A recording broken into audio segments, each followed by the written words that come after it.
Hello and welcome to this video on solubility equilibrium. Today we're going to take a look kind of back first in time to when we were doing precipitate reactions. If you remember when we added a couple different solutions together and we found that either the substance turned cloudy or maybe changed colors like we see right here, that this was a precipitate. And a precipitate is, sometimes we'll use this symbol, I'll use this quite a bit today, is a solid that forms. Okay, so we have two aqueous solutions, and when we add those aqueous solutions, we have a solid that forms within them, and it's a reactions. And so we really need to know a little bit more information about that and why it would form, and some information when it comes to equilibrium with that. So that's what we're going to take a look at today. So grab your Cornell notes and let's get started. So the first thing is just what is solubility? So this is our kind of taking it back. When we evaluate those precipitate reactions, we use the solubility rules to determine if an ionic compound will form. And so when we did that, we found that the soluble means that it's going to dissolve in water. And so if it was soluble, it would dissolve. But if it was insoluble, it did not dissolve in water, and it formed a solid or a precipitate. And I remember back when we did this with our lab, sometimes we didn't see that precipitate form, and so there's a couple questions of why. And really what's actually happening is a very small amount of those what we call insoluble ions actually do dissolve in water. And so there's a little bit that dissolves, but if we put any more in to the solution than that, then we'll find that that solid will form. So what is this equilibrium with solubility? We know that solubility equilibrium really is this exchange of ions between the solid and the solution. And so the rate of precipitate formation of that solid forming is equal to the rate of that solid dissociating back into its ions in the solution. And so that is our equilibrium. And the solubility product constant, we're going to call it KSP. So this is a constant for equilibrium, but now because it's a solubility product, or it's for solubility, we're going to put an SP with it. That is the ratio for the rate of equilibrium for precipitates. And so we're going to see that rate is going to occur. So if we take a look at an example here, if you remember, we saw before that we had KEQ. Okay, so I'm going to show you an example with KEQ first. And for this particular reaction, for our KEQ, we would represent this by saying that we have our copper ion on the top concentration, because remember products go on the top, and our hydroxide ion. That because there's a coefficient of 2, we're going to square that, and then we would divide it by the concentration of the solid.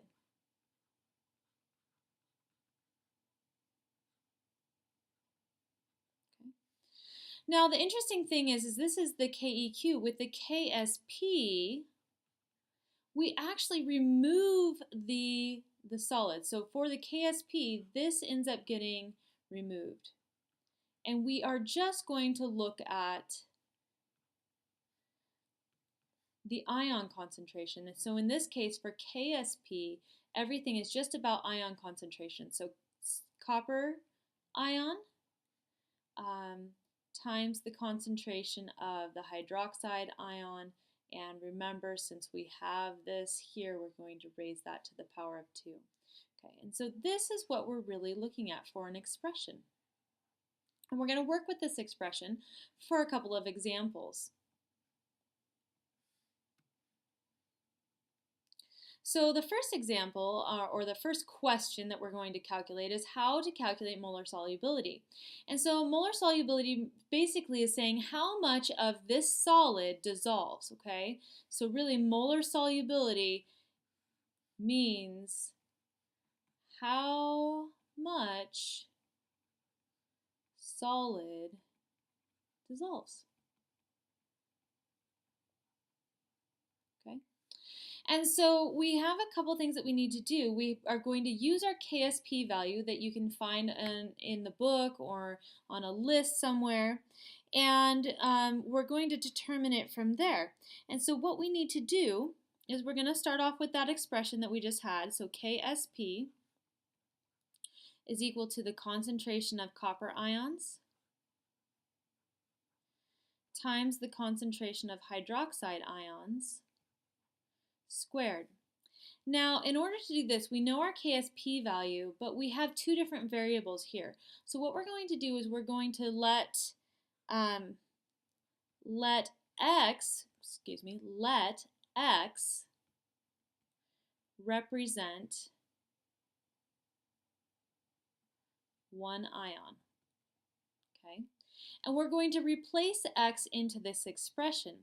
And so what we're going to do is we're going to have KSP is equal to X for copper, so that's for copper, and then it's going to be two ions that dissociate, so I should say one ion that's dissociated,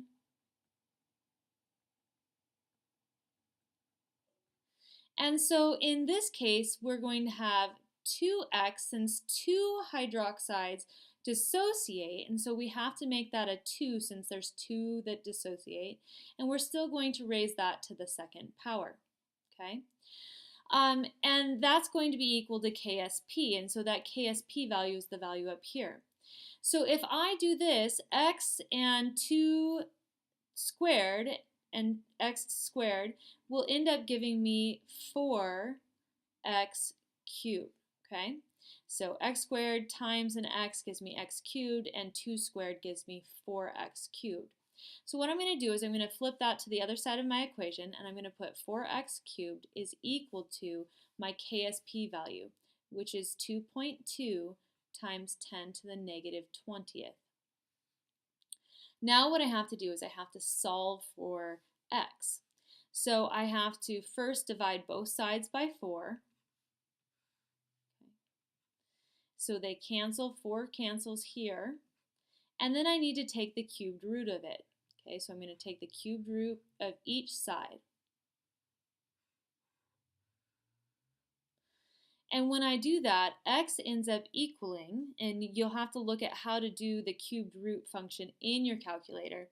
It ends up equaling 1.8 times 10 to the negative 7th, and that is our molar solubility. So it's either in molarity or moles per liter. So that is how much of the copper hydroxide will actually dissolve. Okay. So once we know that, we can actually determine some other things, and I'm going to kind of go in order so that we don't have to keep going back and redoing everything. So the next step that we want to take is to calculate maybe a little bit further, and this is how to calculate the ion concentration. So all the work that we just did still applies, and so I'm going to pick up where we left off. So we left off with the fact that an ion ended up being 1.8, okay, so X was equal to 1.8 times 10 to the negative 7th moles per liter. Okay, in this case, when copper hydroxide dissociates, it dissociates into 1 copper plus 2 hydroxides. Okay, so we've already seen this. So that means X has to be equal to, so for every one of these that dissociates, we also have to have 1 copper. Has to be equal to the concentration of copper ion.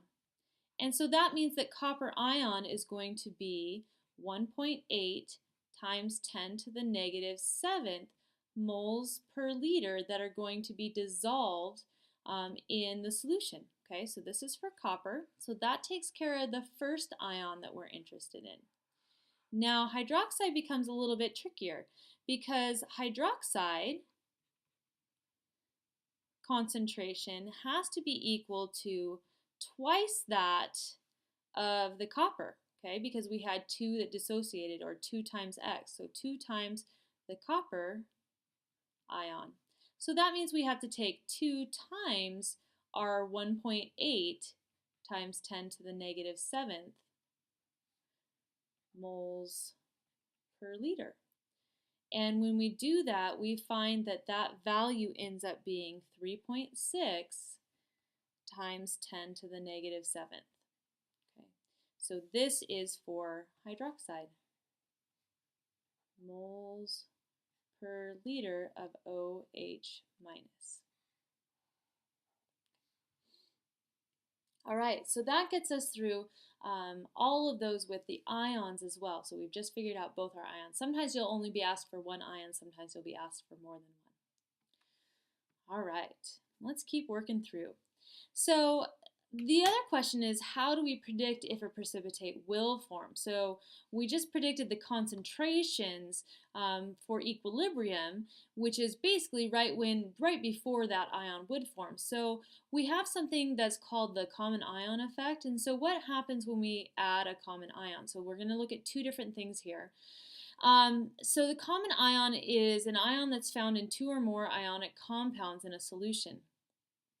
And what happens is when we add a common ion, we see that we can lower the solubility of an ionic compound. Basically, we can form precipitate. Okay, so we can form more precipitate. Put that here.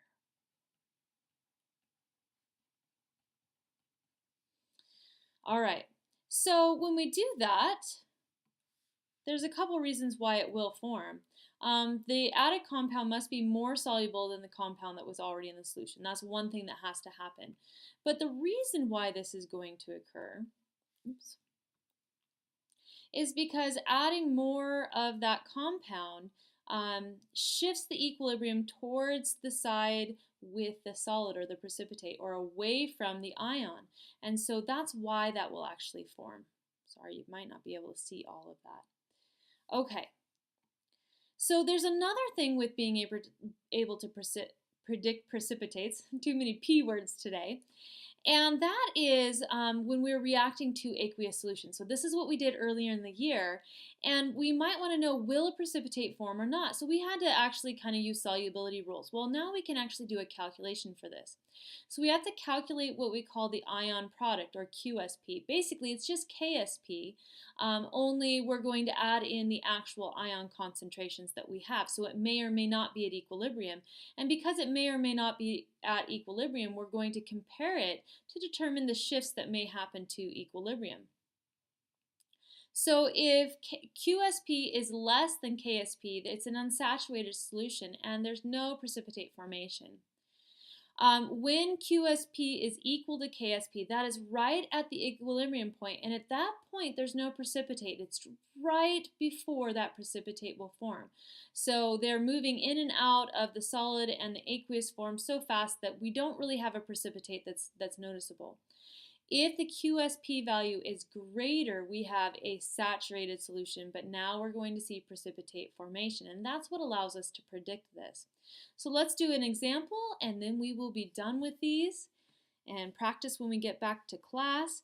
So our question is, will a precipitate of calcium hydroxide form, this is our calcium hydroxide KSP, form when 200 milliliters of a 0.03 molar calcium chloride reacts with 200 milliliters of 0.08 molar sodium hydroxide. So when this reaction occurs, we know that the precipitate formation has to come from the fact that we would have calcium hydroxide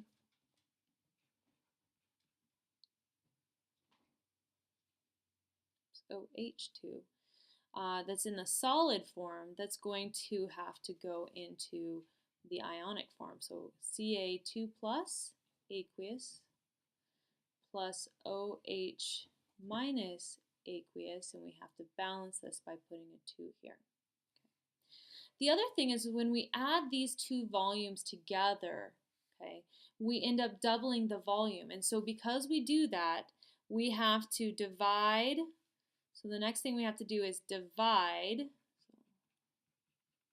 We're going to divide the molarities by 2 because we doubled the volume. Okay, so over here I'm going to do that. I'm going to take and do 0.03 0.30 divided by 2, and that gives me 0.015, okay? And then I'm going to take the 0.080, divide that by 2, and that gives me 0.040. Okay, so that's what I did right here and right here. I'm going to do that on the side so I can keep going down. Okay, so that's the second thing that I have to do in this problem. Now what I have to do is I have to solve for QSP. So QSP is going to be equal to the concentration of calcium, okay, so Ca2 plus, times the concentration of hydroxide ions squared. So I'm going to plug those values in. I'm just going to continue on. So this value right here was for the calcium, okay, so 0.30 or 0.015. 0.015 is going to be for that. And then the other one, the 0.040, and remember we have to square that, it's going to be there. And so when I calculate this value out, I end up with 2.4 times 10 to the negative fifth. Okay, so now we have to evaluate this. So the last step is we have to evaluate. So we know that QSP is 2.4 times 10 to the negative fifth. And we know that KSP was 6.5 times 10 to the negative sixth. So the question is, which one of these is larger? Well, the one with the lower number of negative exponents, this means there would be one less zero than this one, is going to be the greater number. And remember, if QSP is greater than KSP, then a precipitate will form. And so we would expect that to happen in the laboratory. Okay, that's all I have for you today.